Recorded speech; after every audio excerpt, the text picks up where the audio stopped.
In this video I'm going to show you how to set up an SMS campaign using a keyword. First of all, click on My SMS Campaigns.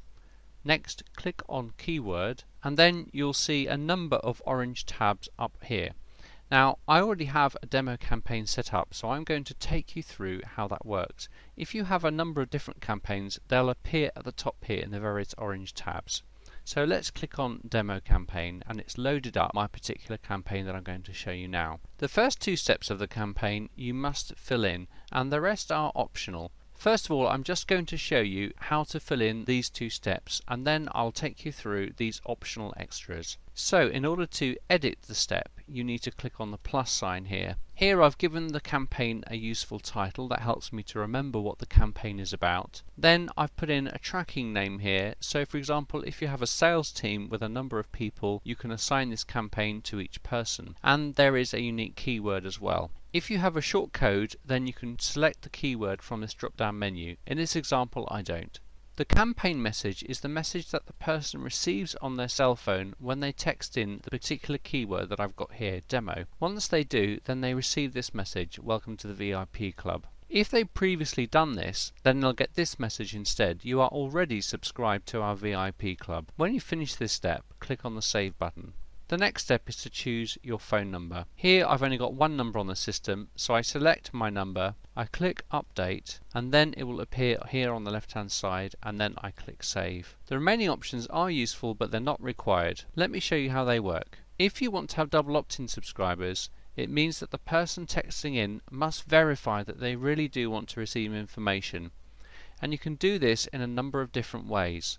In this particular example, I'm going to show you how they can reply via SMS, but the same principle applies with keyword and with email address. So let's check reply with name. You can see here I've already pre-populated these two fields.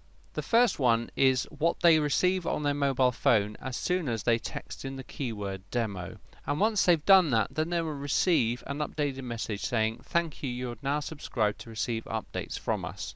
The final and third message they will receive is the one I showed you earlier on, where it says welcome to our VIP club. We recommend that you set these messages to be received before the main campaign starts, but if you prefer you can do it afterwards. The default time wait for response is 1 hour. In other words, when they get this message back on their mobile phone, they have up to an hour to subscribe to the campaign. If they don't do that, then they remain blocked on the system. If you're running a double opt-in campaign, we don't recommend that you set this to active, because it would mean if they didn't complete this verification process, they would still get opted in. So leave this as block. Once you've filled in these different fields, press save, and then this becomes active. If you wish to receive a subscriber notification, click on the plus here and then select yes. You can choose to receive notification via SMS, email, or an electronic voice. In this particular case, I've chosen to receive a message via text message. Expanding this field here shows you the message you'll receive on your phone when they subscribe to your keyword campaign. Here we can use these variables so that you know which campaign they're subscribed to and what their phone number is. Once you've filled in these fields, click save and then move on to the next optional step. If you have a large number of subscribers subscribing to your campaigns, you might wish to split test the received message that they get on their mobile phone once they're subscribed. Remember, the message they get on their phone once they subscribe to your campaign is welcome to the VIP club. In the split test example, you might want to change that to something else to see whether or not that affects the number of people subscribing, in which case you would click on yes and choose a welcome message and then click save. Finally, in the advanced campaign option, you can specify an autoresponder or even start another campaign. Let me show you what I've done earlier on. By clicking yes and then save, down here you will see a number of messages that the person will receive on their mobile phone after a number of different days. I've set the messages to be received at 12:30 in the afternoon after 1, 8, 15 and 22 days. If you wanted to, you could change this to a repeat message that's sent out at a particular time every week. Let me show you how that's done. In order to add another autoresponder, I click on the plus sign here, and then I'm going to give it a useful title so I know what it means, and I'm going to click on a set day. I'll choose my day as Tuesday at 11:15 AM and then click save.